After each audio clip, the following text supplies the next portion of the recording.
La primera lectura de la liturgia en este domingo viene de el segundo libro de Reyes, el capítulo 5, versos 1 al 14. Naamán, general del ejército del rey de Siria, era varón grande delante de su señor,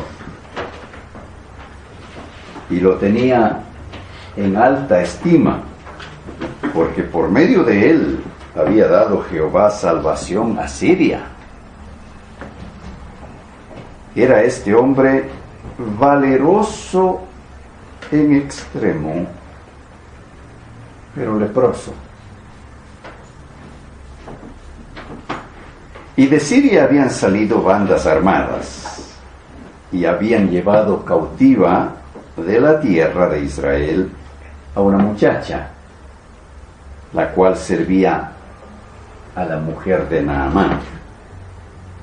Esta dijo a su señora: si rogase mi señor al profeta que está en Samaria, él lo sanaría de su lepra.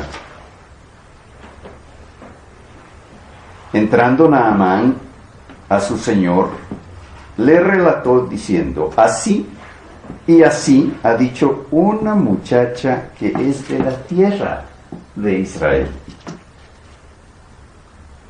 Y le dijo el rey de Siria: anda, ve, y yo enviaré cartas al rey de Israel. Salió pues él, llevando consigo 10 talentos de plata y 6,000 piezas de oro, y 10 mudas de vestidos.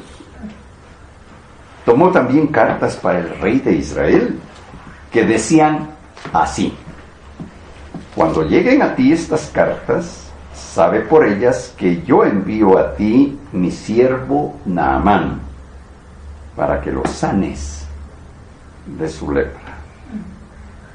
Luego que el rey de Israel leyó las cartas, rasgó sus vestidos y dijo: ¿soy yo Dios que mate y dé vida, para que éste envíe a mí a que sane un hombre de su lepra?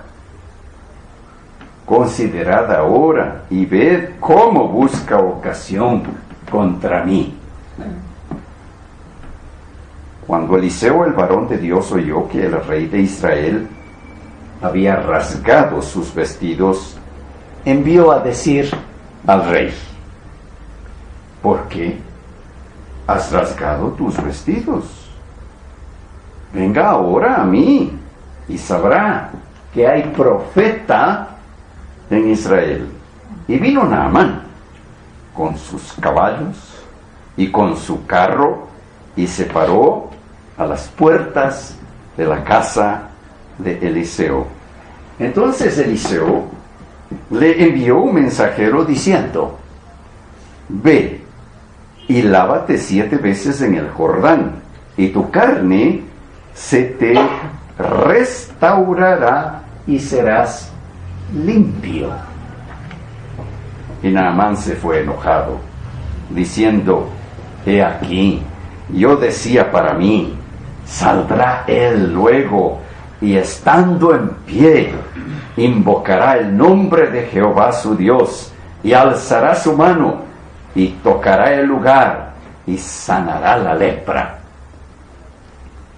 Habana y Farfar, ríos de Damasco, ¿no son mejores que todas las aguas de Israel? Si me lavara en ellos, ¿no seré también limpio? Y se volvió y se fue enojado. Mas sus criados se le acercaron y le hablaron diciendo: Padre mío, si el profeta te mandara alguna gran cosa, ¿no la harías? Cuanto más, diciéndote: lávate y serás limpio. Él entonces descendió y se zambulló 7 veces en el Jordán, conforme a la palabra del varón de Dios. Y su carne se volvió como la carne de un niño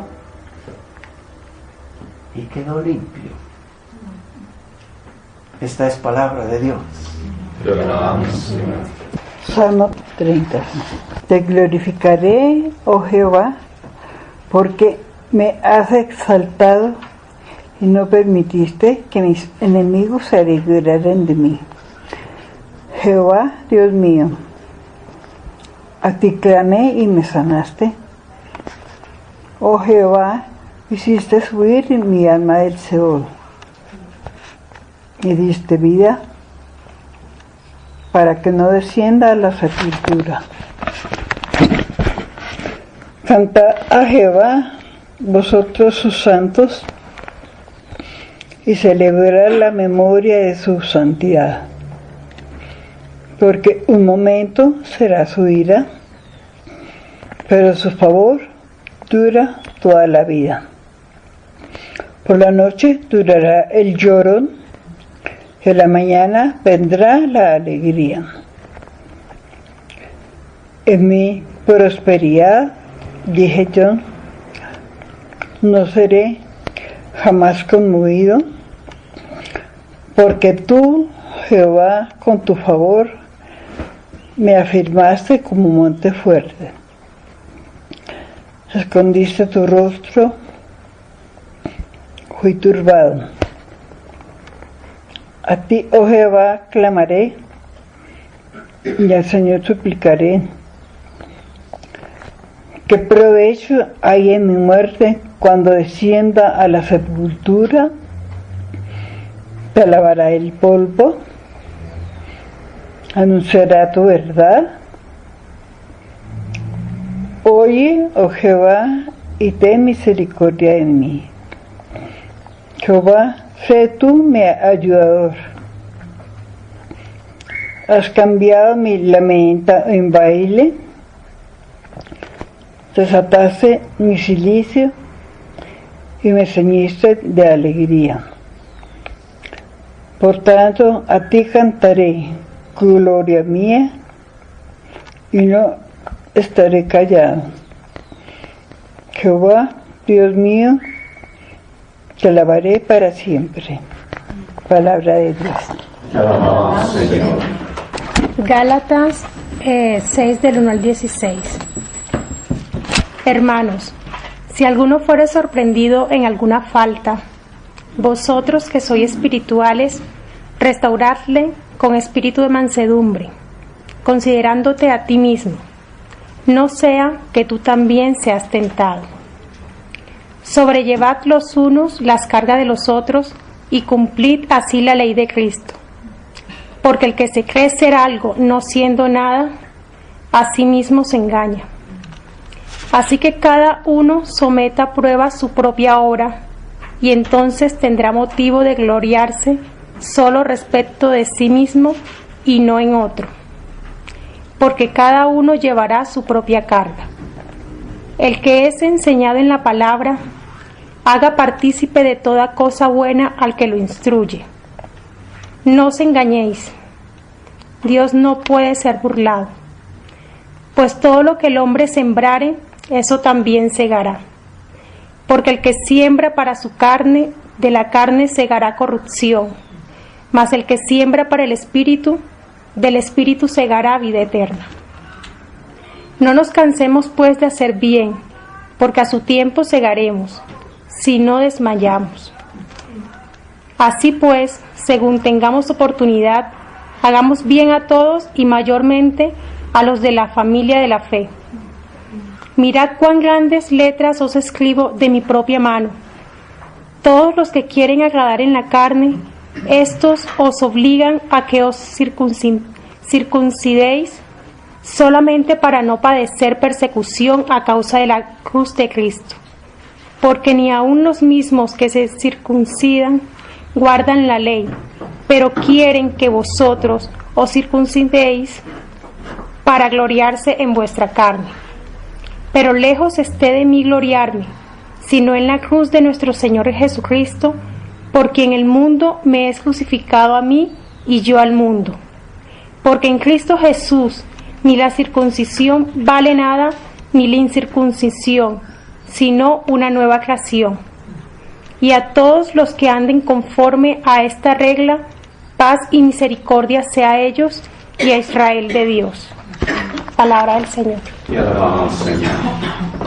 Del Evangelio según San Lucas, capítulo 10, de los versos 1 al 20. Después de esto, designó el Señor a otros 72 y los envió por delante, de dos en dos, a todas las poblaciones y sitios a donde él habría de ir. Pero antes les dijo: la mies es mucha y los obreros pocos. Rogad pues al dueño de la mies que envíe en obreros a su mies. Pero sabed que os envío como corderos en medio de lobos. No llevéis bolsa, ni alforja, ni sandalias, y no saludéis a nadie en el camino. Si entráis en una casa, decid primero: paz a esta casa. Y si hubiera allí un hijo de paz, vuestra paz reposará sobre él. Si no, se volverá a vosotros.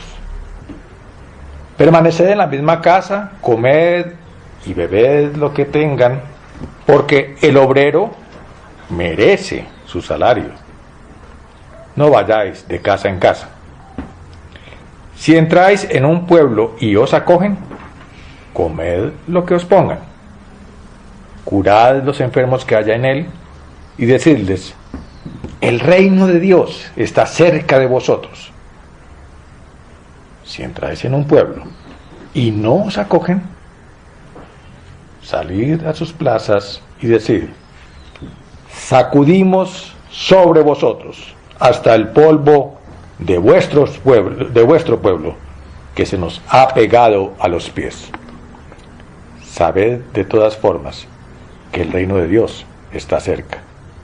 Os digo que aquel día habrá menos rigor para Sodoma que para aquel pueblo. Ay de ti, Corazín, ay de ti, Betsaida, porque si en Tiro y en Sidón se hubieran hecho los milagros que se han hecho en vosotras, hace tiempo que se habían convertido, cubiertos de sayal y sentados sobre ceniza. Por eso en el juicio habrá menos rigor para Tiro y Sidón que para vosotras. Y tú, Cafarnaúm, pretendes encumbrarte hasta el cielo, pues hasta el Hades te hundirás. Quien os escucha a vosotros, a mí me escucha. Quien os rechaza a vosotros, a mí me rechaza, y quien me rechaza a mí, rechaza al que me ha enviado. Regresaron los 72 y dijeron alegres: Señor, hasta los demonios se nos someten en tu nombre. Él les dijo: yo veía a Satanás caer del cielo como un rayo. Mirad, os he dado el poder de pisotear serpientes y escorpiones, así como cualquier demostración de fuerza del enemigo. Nada os podrá hacer daño. Pero no os alegréis de que los espíritus se os sometan. Alegraos de que vuestros nombres estén escritos en los cielos. Es palabra de Dios. Te alabamos, Señor. Vemos en estas lecturas de hoy una inmensa riqueza. Realmente tocan unos temas muy sensibles para todos nosotros. Dice muy claramente en este texto que hay una gran necesidad, y está plasmado en la lepra de aquel hombre, de aquel Naamán, de ese alto militar, con todos sus triunfos, más perdido, pues para la cultura de ese entonces un leproso era relegado, aislado, era inmundo, y era una gran pérdida que un hombre de tanta valía terminara así, digamos, maldito por una enfermedad inmunda para la cultura de ese entonces.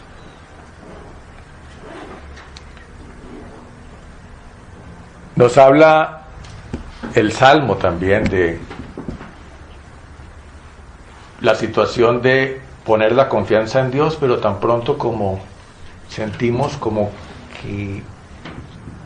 que Dios nos dio la espalda, a veces sentimos eso, ante un revés, ante un fracaso, ante una confusión. Y el salmista, David, llega a decir: en ese momento me turbo, en ese momento siento que la cosa no es tan clara como me parecía. Porque tenemos esos momentos de tropiezo, de confundirnos. Y lo recoge de esa manera también Pablo, escribiendo a los Gálatas. Entre nuestros hermanos, entre nosotros mismos, tenemos momentos de caída, de desviarnos del camino.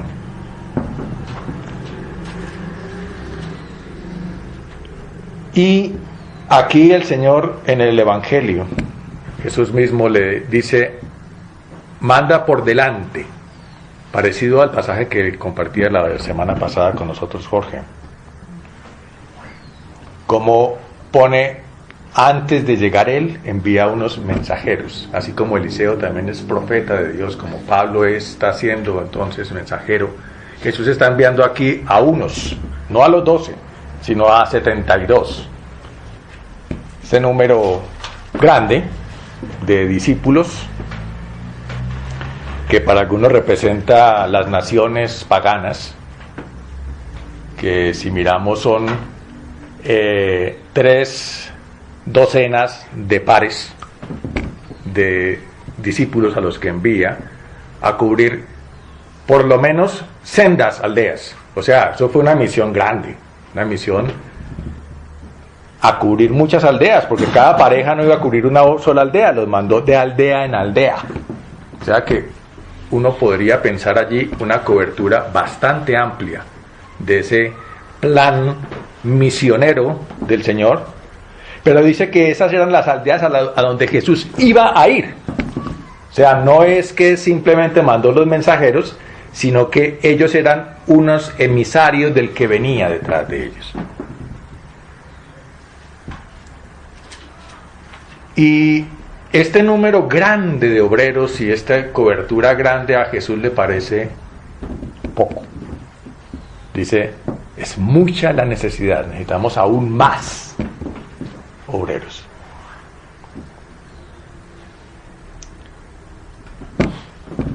Los obreros, estos emisarios, estos discípulos que van de aldea en aldea, van revestidos de todo el poder y de toda la autoridad que Jesús les encomienda.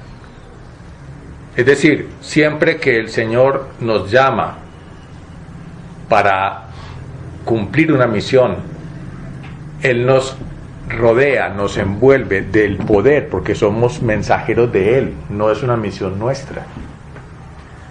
Y ellos llegan y cumplen esa misión y regresan, no se sabe cuántos días tardaron haciendo esos recorridos y dónde estaba Jesús esperándolos. Pero el hecho es que durante ese tiempo Jesús podía contemplar a lo lejos cómo, dice ahí, caía el demonio al abismo, Es decir, se estaba ocurriendo un estremecimiento de todas estas aldeas y poblaciones donde llegaron esos discípulos. Esto fue realmente una misión que causó mucho impacto. Por lo menos estos discípulos que fueron se sintieron realmente regocijados, llegaron emocionados. Señor, pero es que tú vieras. Y yo vi, dice Jesús, yo vi que yo sabía que los estaba mandando. Es que se nos sometían los espíritus inmundos, nos sometían los demonios. Jesús les dice toda clase de manifestación. No se aterren de eso. Pero les dice una cosa, no es de eso que se tienen que alegrar. Y uno diría, ¿cómo así? Semejante éxito, semejante impacto, esos logros de estos misioneros, y no se deben alegrar de ese resultado tan... O sea, imaginémonos nosotros que cualquier iglesia de hoy babearía porque un grupo de misioneros llegara reportando semejantes resultados. El avivamiento llamarían algunos, ¿no?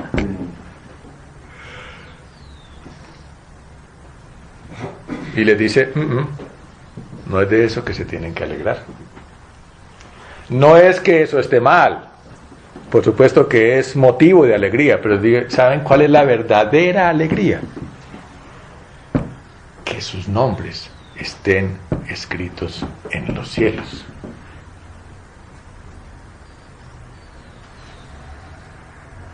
¿Cómo interpretar esa frase de Jesús? Que estoy matriculado para que cuando me muera me voy para el cielo y tengo mi propia nube, mi lira y mi coronita. ¿Cómo interpretar esa frase?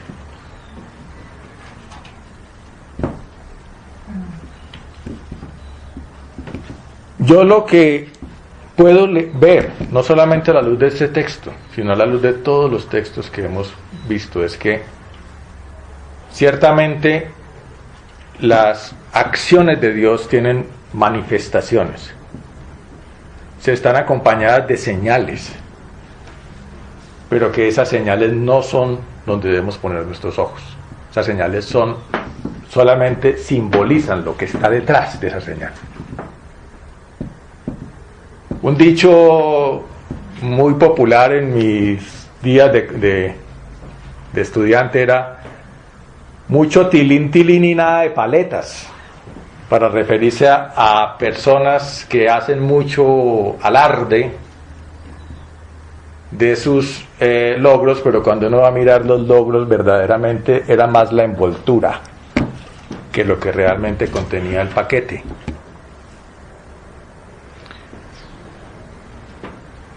Entonces, de ese primer momento que llamemos la necesidad, el pecado, la sensación de miseria, la lepra, pasamos a que lo que realmente lo que necesitamos es ser limpios y no necesariamente en forma espectacular o vistosa. Lo que importa es quedar limpios. Fíjense cómo Naamán allí, cuando Eliseo le manda un mensajero, ni siquiera sale personalmente a decirle que se metiera la agüita, y Eliseo dice: no, pero ¿cómo así? Yo vengo aquí con una cargado de tesoros, vengo con cartas del rey, me acaban de recibir, mejor dicho, y ni siquiera sale personalmente. ¿Y dónde están los pases mágicos? ¿Y dónde estuvo la música? ¿Y el público? para este culto especial de milagros que vamos a tener a llenar el Coliseo.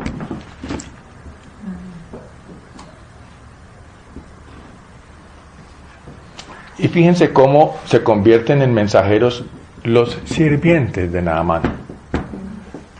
Para decirle, si le hubiera pedido que hiciera una cosa bien complicada, usted no lo hubiera hecho. Muchas veces el mensaje del Señor es sencillo. Lo que te está pidiendo es ser limpio.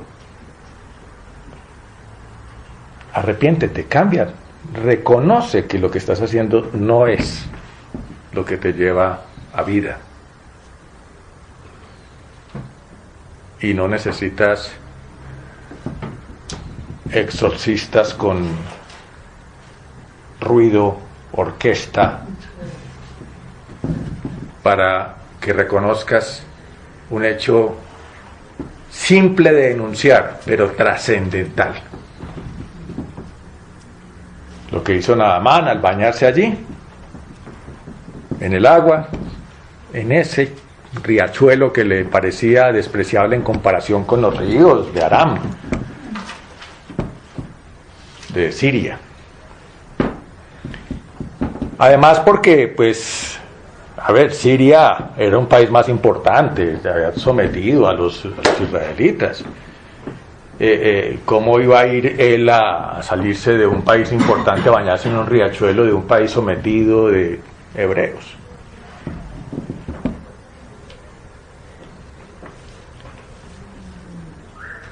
De la misma manera, Pablo habla de cómo es la importancia de no pegarse de circuncisión y de rituales externos. Les dice, no hay que, cuando alguno de ustedes cae, lo importante es apoyarlo, traerlo en amor. Lo importante es esa limpieza. Circuncisión, eso no es importante. Porque si así fuera, los circuncidados estarían bien. Y fíjense que no. Fíjense que eso se convirtió en un rito externo que ni siquiera se traduce en cuál es esa vida de rectitud que están llevando.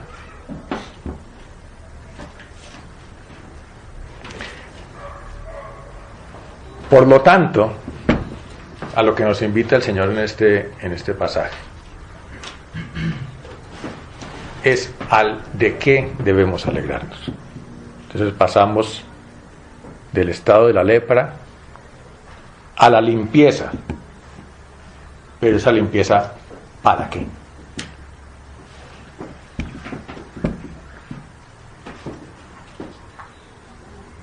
Para que nuestros nombres estén escritos en los cielos. Esa es la alegría. ¿Qué es tener los nombres escritos en los cielos? Recordemos que este pasaje está dicho después de que Jesús ya ha hecho el Sermón del Monte, donde él ya ha declarado qué es esos valores del reino de los cielos. Nosotros no estamos hablando de el cielo como un lugar o como un tiempo, sino como una realidad en la que para que haya reino tiene que haber un rey, tiene que haber unos súbditos y tiene que haber un lugar. ¿Quién es el rey? ¿Quiénes son los súbditos? ¿Cuál es el lugar? Para poder entender si estamos o no en un reino, si estamos o no en el reino de los cielos. Ese rey, indudablemente, nuestro Dios, está representado y autorizado plenamente por Jesús, porque él dice, el que los acepta a ustedes, me acepta a mí, el que no los acepta a ustedes no me acepta a mí, el que no me acepta a mí es que no está aceptando al que me envía. Está claramente diciendo quién es el rey aquí. ¿Quiénes son los súbditos? ¿Eres tú realmente súbdito? ¿O se nos puede aplicar aquello que dice el Señor: ¿por qué me llaman Señor, Señor, y no hacen lo que yo les digo? Ustedes son buenos para leerse este libro, ustedes son buenos para memorizárselo, para saberse las leyes, para practicar los ritos, para asistir al culto, para señalar a otros, pero ¿son de los que obedecen?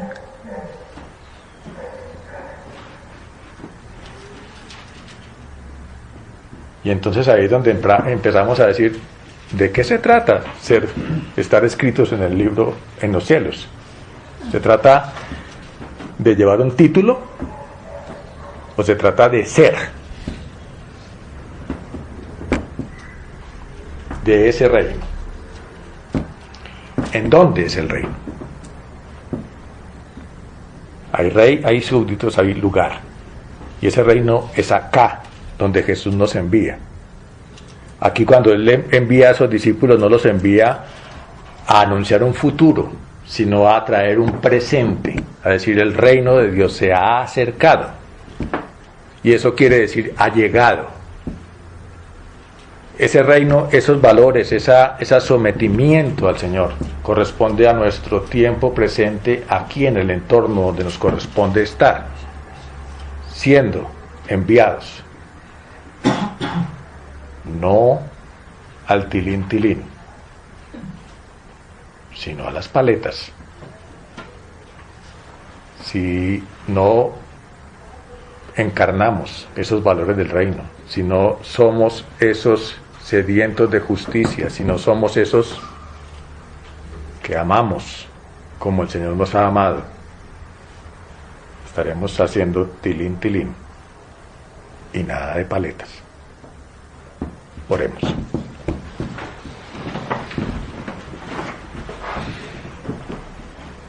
Señor, gracias por hacernos partícipes de tu reino, no porque lo merezcamos.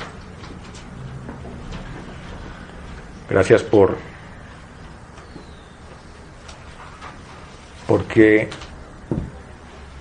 haces prodigios y haces maravillas delante de nosotros para mostrarnos tu amor, tu decisión de llevarnos a una dimensión que es realmente inagotable. Nos sentimos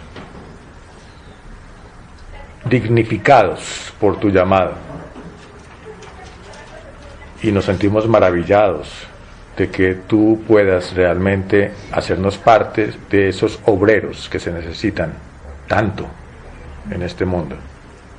Permítenos ser, Señor,